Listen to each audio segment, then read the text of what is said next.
Olá, meu nome é Malu e a gente vai começar a falar sobre fasciolose hepática. Antes, deixa eu me apresentar, né? Eu me chamo Malu, estudo na Universidade Estadual de Goiás.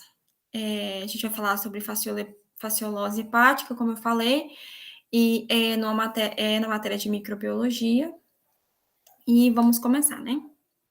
Só botar para apresentar aqui rapidinho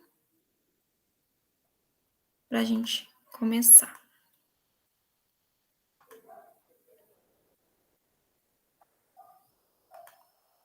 Vamos lá.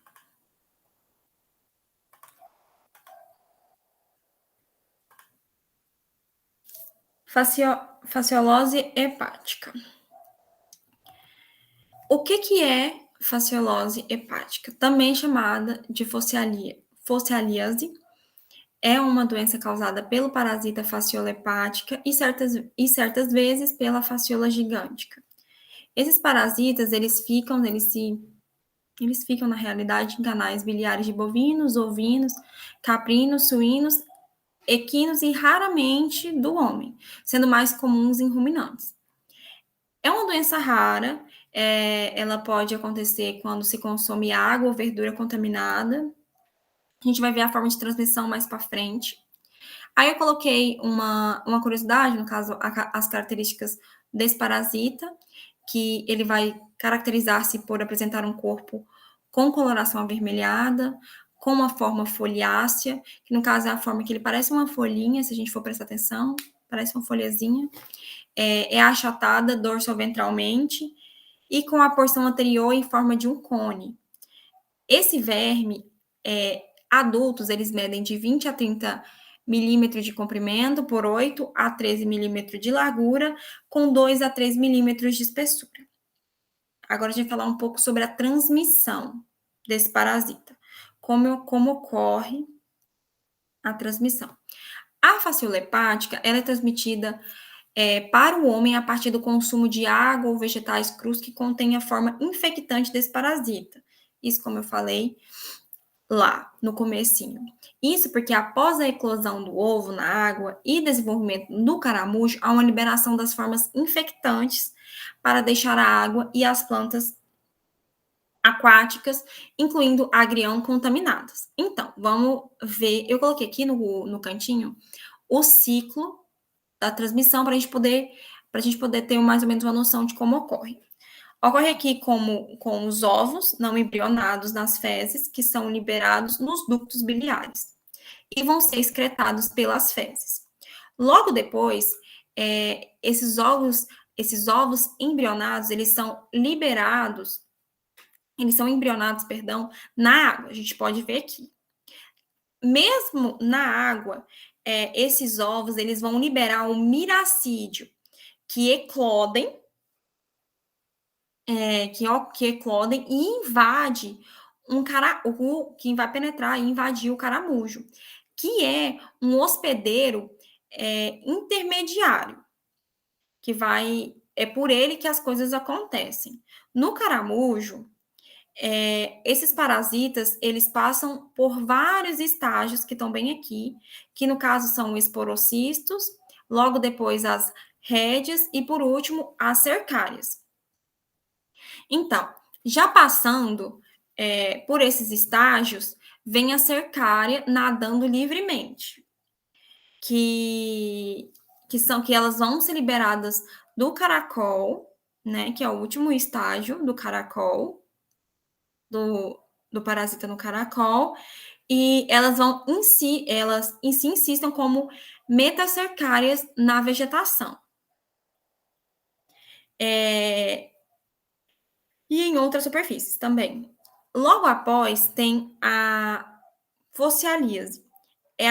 A focialíase, no caso, a doença, ela é adquirida pela ingestão de plantas, né, crus, como a gente pode ver, vegetais crus, que contêm formas infectantes parasita, como a gente pode ver bem aqui. Ela é ingerida por essas plantas, especialmente o agrião, contendo metacercária. Aí, nós, seres humanos, vamos ingerir esse alimento que está infectado e após essa ingestão, as metacecárias se encaixam no duodeno, que no caso aqui a gente pode ver bem aqui. Logo após, elas vão migrar para a parede intestinal, né, o intestino, pela cavidade peritoneal até o parênquima hepático. E de lá para o ducto biliar, onde eles vão se transformar, esse parasita vai se transformar em adulto no intestino delgado. É isso. Esse é o ciclo para a gente ver como que acontece essa transmissão do animal até o homem. A gente vai ver um pouco sobre os sinais e sintomas que essa doença pode causar. E são 3. No caso, a infecção aguda, a infecção crônica e a grave. A aguda, ela pode causar dor abdominal, são os sintomas, né? Dor abdominal, náusea, vômito, febre intermitente, urticácia, mal-estar e perda ponderal decorrente da lesão hepática. Já a infecção crônica, ela pode ser assintomática. No caso, você pode não sentir nada, só ter a doença e não ficar assintomática, não sentir. Ou ela pode conduzir uma dor abdominal intermitente, colangite obstrutiva ou pancreatite. Tem uma vírgulazinha aí no lugar errado, perdão. Infecção grave. Ela pode causar a colangite, a esclerosante, colangite esclerosante e cirrose biliar. Podem ocorrer também lesões na parede do intestino, nos pulmões e em outros órgãos.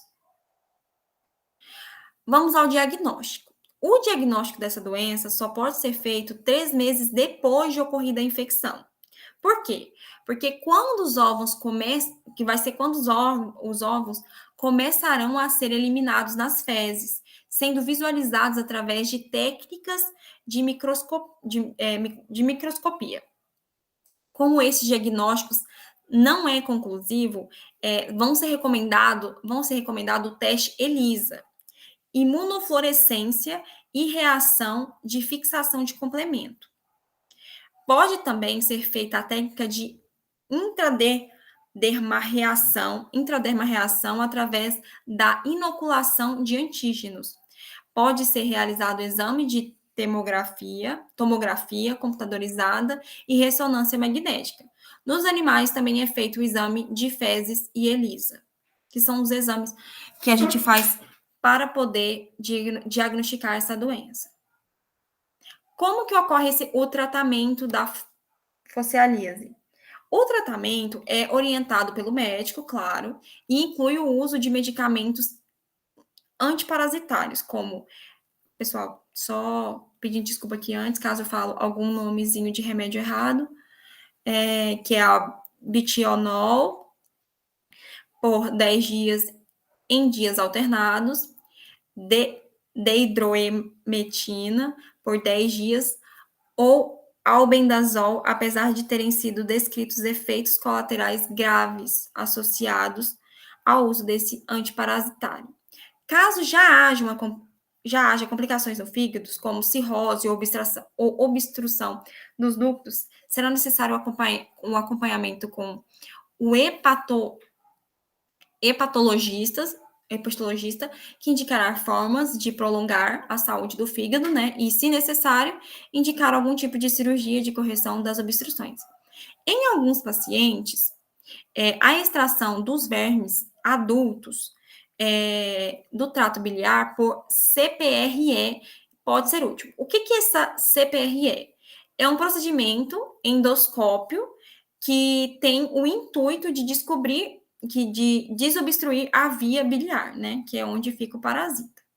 E a profilaxia, o que a gente pode fazer para poder evitar ter esse parasita, ter essa doença, né?